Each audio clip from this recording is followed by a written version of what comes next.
হরে কৃষ্ণা, রাধে রাধে। কেমন আছো তোমরা? আশা করছি অনেক অনেক ভালো আছো।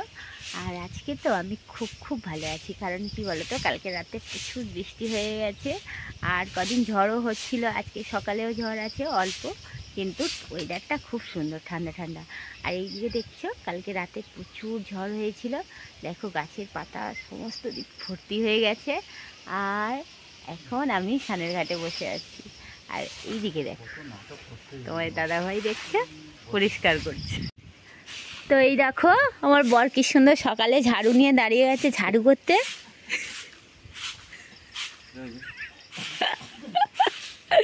না, তুমি কোনোদিন ঝাঁটা ধরো না, আজকে ধরেছো, তার মানে একটু কি হয় বলো তো, একটুখানি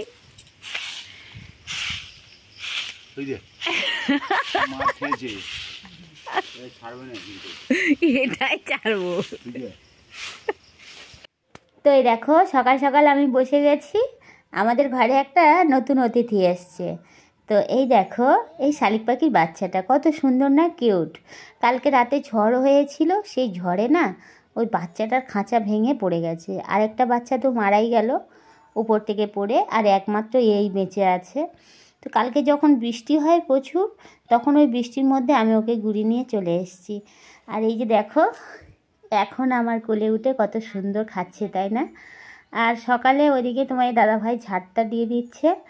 আর ওর ঝাড় দেওয়া মানে আদা খাঁচড়া কাজ, ঠিকঠাক করতে পারে না। আর যা করছে করতে দাও, অন্তত বেশি যেগুলো পাতা পড়েছে ওগুলো একটু সরিয়ে দিক, দিয়ে তারপরে আমি গিয়ে পুরোটা পরিষ্কার করে নেব। তো এই দেখো সোনামণি কত কি সুন্দর খাচ্ছে না। ভাবছিলাম একে পুষবো, কিন্তু কি বলো তো, যেহেতু আমরা দীক্ষা নিয়েছি, বৈষ্ণব দীক্ষা, তো এই দীক্ষা নিয়েছি, এখন আমাদের মেন কাজ হচ্ছে ভগবানকে সেবা করা, ভগবানের চিন্তা করা, আর ভগবানকে নিয়েই থাকা। আর বিশেষ করে পশু পাখি যদি এগুলো থাকে না, ভক্তি জীবনে অনেকটাই বাধা পড়ে যায়। যেমন ধরো দেখো, আমি ঠাকুরের এখন অর্চন করিনি, আর এ এতটাই ডাকাডাকি করছে, খিদে পেয়েছে, তারপরে সকাল থেকে মাকে দেখতে পাচ্ছে না, তো প্রচুর কান্নাকাটি করছিল। যেরকম ডাক দেখলেই বোঝা যায় যে মায়ের জন্য কতটা কান্নাকাটি করছে। তো আমি ওকে খাইয়ে দিয়ে ঠাকুর ঘরে চলে এসেছি জানো। আর যেহেতু পাখিটা খাওয়াচ্ছিলাম, একটু গায়েতে গঙ্গা জল ছড়িয়ে নিয়েছি, নিয়ে তারপরে ঠাকুর ঘরে চলে এসেছি। ঠাকুর ঘরে সকালে আমি বাল্যভোগটা লাগিয়েছিলাম, লাগিয়ে দিয়ে, আর যেহেতু আগের দিন রাতে প্রচণ্ড বৃষ্টি হয়েছে, তারপরে সব জায়গায় নোংরা নোংরা অবস্থা।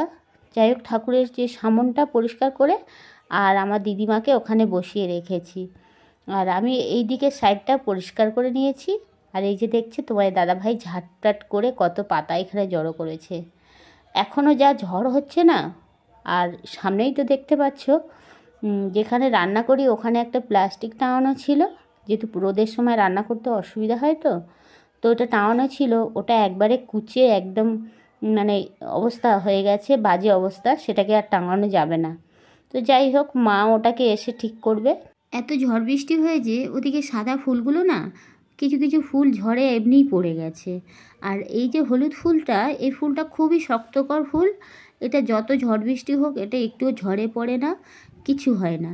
দেখো, তাও আমি অনেকটাই ফুল নিয়ে এসেছি। আর মা থাকলে তো আরও ফুল আনে, মা ফুল আনে রাস্তা থেকে। আর আমাদের রাস্তার দুই দিকে তোমাদেরকে কখনো সময় পেলে দেখিয়ে দেব, অনেক ফুলের গাছ লাগিয়েছে মা। পাড়ার সবাই নিয়ে যায়, কিন্তু আমি সব সময় যাই না, আমার যখন যেটুকুনি দরকার সেইটুকুনি নিয়ে চলে আসি। আর যেহেতু মা নেই এখন, ঠাকুরের অর্চন, ঠাকুরের অনেক কিছু সেবা কাজ আছে, সেগুলো তো আমাকেই করতে হবে। আর তারপরে বাইরে না প্রচুর ঝড় হচ্ছে। গ্যাসে রান্না করলে অসুবিধা হবে, কিন্তু অনেকটা রান্না তো গ্যাসে অসুবিধা আছে, যেহেতু মা একটা গ্যাস ভরিয়ে রাখে আর সেটা অনেক দিন করে চালিয়ে নেয়। আর ওর জন্য গ্যাসটা বেশি কিছু ব্যবহার করা হয় না। আর উনুনে জ্বালান প্রচুর, তো সেই জ্বালান দিয়ে রান্না করব। তো এখন একটু ঝড় আছে, ভাবছি ঝড়টা একটু আটকে দিয়ে সকালের একটু টিফিনটা করে নেব। সকালে গোপুসোনাদেরকে একটু মুড়ি দিতে হবে। তো শুধু মুড়ি তো প্রায় প্রত্যেক দিন, কালকে রাতে দিয়েছিলাম মুড়ি আর চিনি দিয়ে এরকম, তার আগের দিন ঘুগনি, এরকম যখন যেরকম থাকে তখন সেটাই ঠিক সেরকমভাবে দেওয়া হয়। আর আজকে ভাবছি কি বলো তো, সকালে প্রত্যেক দিন মুড়ি দেওয়া, তারপর নিজেরাও খাবো, সেটাও তো একটা ব্যাপার আছে। আমরা কি প্রত্যেক দিন শুধু মুড়ি খাওয়া যায় নাকি? আমরা নিজেরাও খেতে পারি না, আর গোপুসোনাদেরকে কীভাবে দেব? তো তার জন্য সকালে একটু আলু চচ্চড়ি করে নেব, নিয়ে ওইটা দিয়ে গোপুসোনাদেরকে ভোগ লাগাবো। আর ওই উনুনে ভাবছিলাম একবারে রান্না করে নেব, তাহলে কি হবে বলো তো? আমার একটু খাটনি হলে, একটু হলেও খাটনিটা কমবে। আর ধরানো জ্বালান, আজকের আর পাতা নাতা দিয়ে রান্না করব না, ওই উনুনটা গরম থাকবে। আর কালকে তো বৃষ্টি হয়েছিল, বৃষ্টিতে একদম পুরো উনুনটাই ভিজে গেছে, উনুনের জায়গা টায়গা পুরো একদম বাজে ব্যাপার হয়ে গেছে। তো যাই হোক, বাজে হলেও ওটাকেই ঠিক করে ওখানেই করতে হবে। গ্রাম তো, গ্রামে এইরকমই হয়। আর কলকাতা হলে তো বোঝাই যায় না, কখন বৃষ্টি হচ্ছে, কখন জল হচ্ছে, কখন ঝড় হচ্ছে, ঘরের মধ্যেই সব। আর এখানে পুরো একদম সুন্দর। তো এই দেখো, বৃষ্টি হয়ে না জায়গাগুলো কীরকম হয়ে গেছে। তাও দেখো শুকনো ঘাস পাতা ছিল। আর আমি আলুটা কেটে নিয়েও চলে এসেছি। এবার আমি উনুনটা ধরিয়ে দেব। তো যেহেতু আমি ছাড়া উনুনে রান্না করছি, আর আজকের আর জড়া উনুন ধরাবো না, কারণ কি বলো তো, আজকে রান্না করব একটু ডাল আর একটু আলু হাতে দিয়ে দেবো। আর সাথে একটু গাছ থেকে কালকের আম পড়েছিল, ঝড়ে একটা আম পড়েছে, একটা না দুটো আম পেয়েছি, একটা পুকুরের দিকে পড়েছিল আর একটা উপরে পড়েছিল। তো দুটো আম পেয়েছি, সেই আম দুটো দিয়েই আজকে চাটনি করব। তো দেখো, গ্রামে যদি এরকম গাছপালা থাকে তো কত সুবিধা হয় বলো তো, কিছু না কিনেও অনেক কিছু খাওয়াও যায়। তো যাই হোক, আমি না ভুলে গেছিলাম তেলের শিশিটা আনতে। তো তোমার দাদাভাইকে বললাম যে একটু তেলের শিশিটা এনে দাও। আর সত্যি কথা বলতে, উনুনে রান্না করলে কত কি বয়ে আনতে হয়, এটা ওটা বয়ে এনে নিয়ে তারপরে রান্না। তো এই দেখো উনুনটা কত সুন্দর জ্বলছে, ভাবছিলাম হয়তো জ্বলবে না, তো তারপরে দেখছি না, আস্তে হলেও জ্বলছে। আর এদিকে প্রচুর ঝড় হচ্ছে, ঝড়ের মধ্যে না রান্না করতে এতটাই অসুবিধা লাগে, কিন্তু কিছু করার নেই। সব যদি গ্যাসে করি তাহলে তো গ্যাসটাও শেষ হয়ে যাবে। ওই জন্য আমি একবারে উনুনে নিয়ে চলে এসেছি। আর এই যে দেখছো, উনুনের পাশে প্রচুর পাথর ভেঙে রেখেছি। সেই পাথরগুলো না কিছুটা মা বস্তা ভর্তি করেছে, আর কিছুটা দেখছো এরকমভাবে পড়ে রয়েছে। জায়গাগুলো ক্লিয়ার করব, করে তারপরে অন্য কাজ। তো একটু পাঁচফোড়ন দিয়ে দিয়েছি, আর কটা কাঁচা লঙ্কা দিয়ে দিয়েছি। আর এইবার আলুটা একদম শুকনো শুকনো একটু ঝাল ঝাল করব, যাতে করে রান্নাটা খুব সুন্দর হবে। তো চলো রান্নাটা কমপ্লিট করে নিয়ে তারপরে আবার গোপুসোনাদেরকে ভোগ লাগাতে হবে। এদিকে এতটাই ধোঁয়া হচ্ছে কি বলবো। তো যাই হোক, আমার রান্না হয়ে গেছে অনেক কষ্ট করে। আর একেবারে ওই উনুনে না আমি ভাতটাও বসিয়ে এসেছি। তো ভাত ডাল একেবারে ওই উনুনেই রান্না করে নেব। তাহলে কি হবে বলো তো, যতই সকাল সকাল হোক, কিন্তু আর উনুনটা ধরাবার ব্যবস্থা রাখতে হবে না।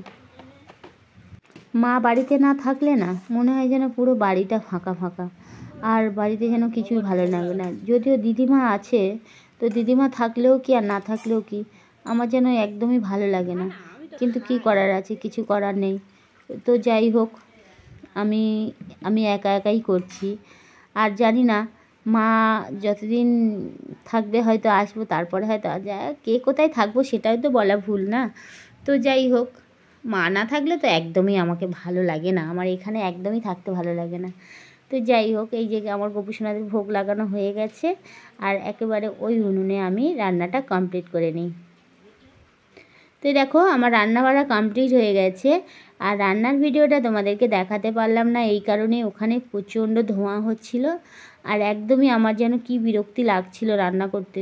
তো কোনো মতে রান্নাটা করে নিয়েছি। আজকের বেশি কিছু করিনি, আজকে ডাল করেছি, আর একটু আলু ভাতে দিয়ে দিয়েছিলাম, আর আমের চাটনি। তো আমি গোপুসোনাদের জন্য ভোগটা লাগাবার জন্য সব কিছু নিয়ে রেডি করে নিয়ে চলে এসেছি। এই যে দেখছো,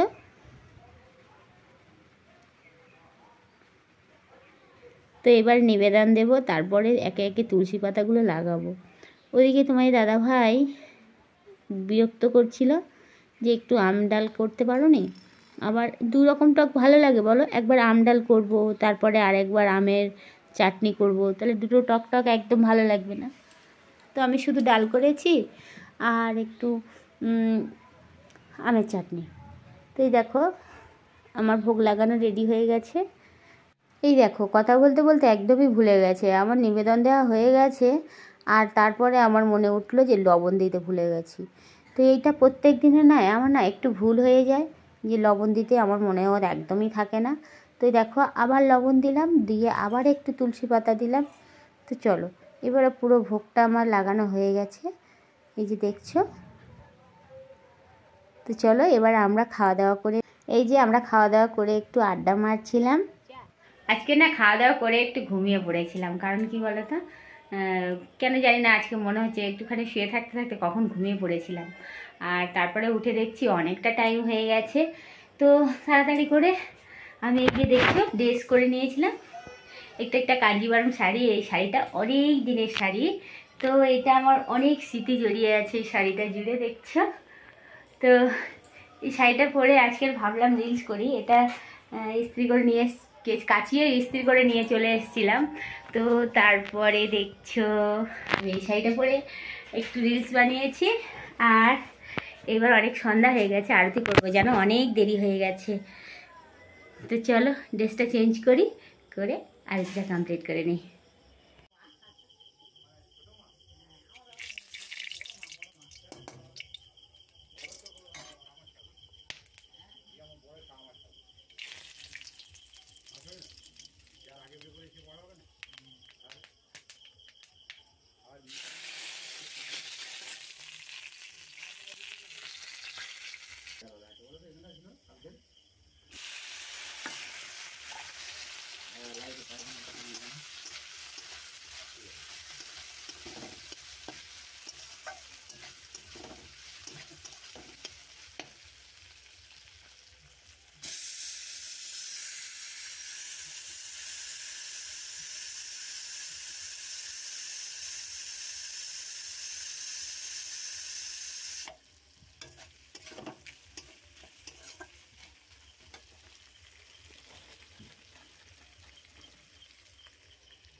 তো আমার ঘুগনি রেডি হয়ে গেছে। আর আমি আগে যেরকম গোপু সোনাদেরকে ভোগ লাগাই, ওই জন্য আগে আমি কাটিয়ে নিয়েছি গোপু সোনাদেরকে ভোগ লাগানোর জন্য। আর যদি একটু গরম আছে তো একটু বসিয়ে রাখলে মুড়ি টুড়ি দিয়ে দিতে দিতে একটু ঠান্ডা হয়ে যাবে। তো যদিও কারেন্টটা না খুব সমস্যা, এখানে একদম কারেন্ট নেই। আর একটু যদি ঝড় বৃষ্টি হয়েছে তো সঙ্গে সঙ্গে কারেন্ট চলে যায়। সারাদিনের মধ্যে দুবার একবার কারেন্ট আসে, তাও সে একটু আসে আবার সঙ্গে সঙ্গে চলেও যায়। তো আমি মোবাইলের ফ্ল্যাশ জ্বালিয়ে নিয়ে আর তারপরে আমি আমার গোপু সোনাদেরকে ভোগ লাগিয়ে দিলাম। আর আজকে বৃষ্টি হবে, যেহেতু আমরা গ্রামে থাকি। আর এই যে দেখছো কত পোকামাকড়গুলো চলে এসছে, ছোট ছোট ব্যাঙও এসছে। তো এই ব্যাঙের মধ্যে খাওয়াও যাবে না। এই যে দেখো লাইট জ্বেলে খেতে খেতে দেখছিলাম, হঠাৎ করে কারেন্টটাও চলে এসছে। আর চলো আমরাও প্রসাদ পেয়ে নিই, নিয়ে তারপরে কারেন্ট থাকলো না থাকলেও অসুবিধা নেই। তো এই দেখো, এটা আমার ভাই একটু মজা করে তাকাচ্ছিল কিনা। আর চলো, আমাদের খাওয়া দাওয়া সব হয়ে গেছে। আর এই যে আমার দিদিমাকে শুয়ে দিয়েছি। আর এটা হলো আমার ঘর, তোমরা আগেও দেখেছো, এখনও দেখো, এটা আমার ঘর। আর তোমার দাদাভাই ভোরের বেলা কাজে যাবে, তো তার জন্য ব্যাগটাকে ওকে গুছিয়ে রেডি করে দিয়েছি। তো চলো, শুভরাত্রি, সবাই খুব খুব ভালো থেকো। ফিরে আসছি আবারও নতুন ভিডিও নিয়ে। আর প্লিজ চ্যানেলটা ভালো লাগলে সাবস্ক্রাইব করে দিও। আর এই দেখো, ময়ূরগুলো কত সুন্দর না?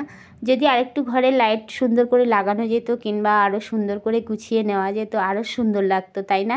তো চলো, শুভরাত্রি, টাটা।